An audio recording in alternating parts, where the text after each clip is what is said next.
ഡൽഹി മുഖ്യമന്ത്രി അരവിന്ദ് കെജ്രിവാളിന്റെ ജാമ്യത്തിനെതിരെ ഇഡി നൽകിയ അപ്പീലിൽ ഡൽഹി ഹൈക്കോടതിയിൽ അങ്ങനെ വാദം പുരോഗമിച്ചുകൊണ്ടിരിക്കുന്നു. ഇന്നലെ റോസ് അവന്യൂ കോടതി ജാമ്യം നൽകിയതോടെ കെജ്രിവാളിന് പുറത്തിറങ്ങാൻ മണിക്കൂറുകൾ ഉള്ളപ്പോഴാണ് ഇഡി ഹൈക്കോടതിയെ സമീപിക്കുകയും ജാമ്യം സ്റ്റേ ചെയ്യണമെന്ന് ആവശ്യപ്പെടുകയും ചെയ്തത്.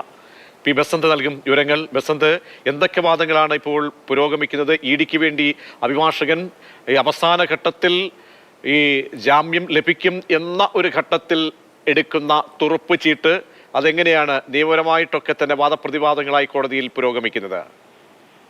പ്രതീക്ഷ, ഇന്ന് രാവിലെയാണ് എൻഫോഴ്സ്മെന്റ് ഡയറക്ടറേറ്റ് ഹൈക്കോടതിയെ സമീപിച്ചത്. ഇന്നലെ നൽകിയ ജാമ്യം സ്റ്റേ ചെയ്യണമെന്നാണ് പ്രധാനപ്പെട്ട ആവശ്യം. ഇതിനെ തുടർന്നിട്ട് ഡൽഹി ഹൈക്കോടതി താൽക്കാലിക സ്റ്റേ അനുവദിക്കുകയും ചെയ്തു.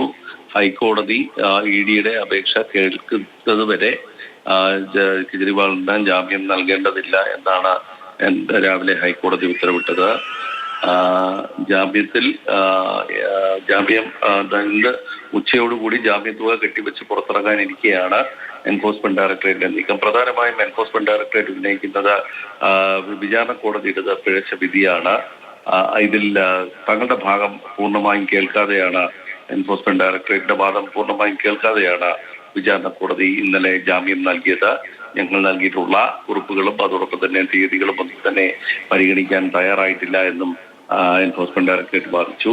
അതേസമയം ജാമ്യ ഉത്തരവിൽ എൻഫോഴ്സ്മെന്റിനെതിരെ രൂക്ഷ വിമർശനമാണ് കോടതി ഉന്നയിച്ചത്. നേരിട്ട് കെജ്രിവാളിനെ ഈ കുറ്റവുമായി ബന്ധപ്പെടുത്തുന്ന ഒന്നും തന്നെ കണ്ടെത്താൻ കഴിഞ്ഞിട്ടില്ല എൻഫോഴ്സ്മെന്റ് ഡയറക്ടറേറ്റിന് എന്ന് വളരെ വ്യക്തമായി തന്നെ കോടതി പറയുകയും ചെയ്യുന്നു. മാത്രമല്ല, കുറ്റം തെളിയുന്നത് വരെ നിരപരാധിയാണ് എന്ന വിശ്വാസത്തിൽ മാത്രമേ കോടതിക്ക് മുന്നോട്ട് പോകാൻ കഴിയുകയുള്ളൂ. അതുകൊണ്ട് ജാമ്യം നൽകുന്നു എന്നാണ് കോടതി വ്യക്തമാക്കുകയും ചെയ്തത്.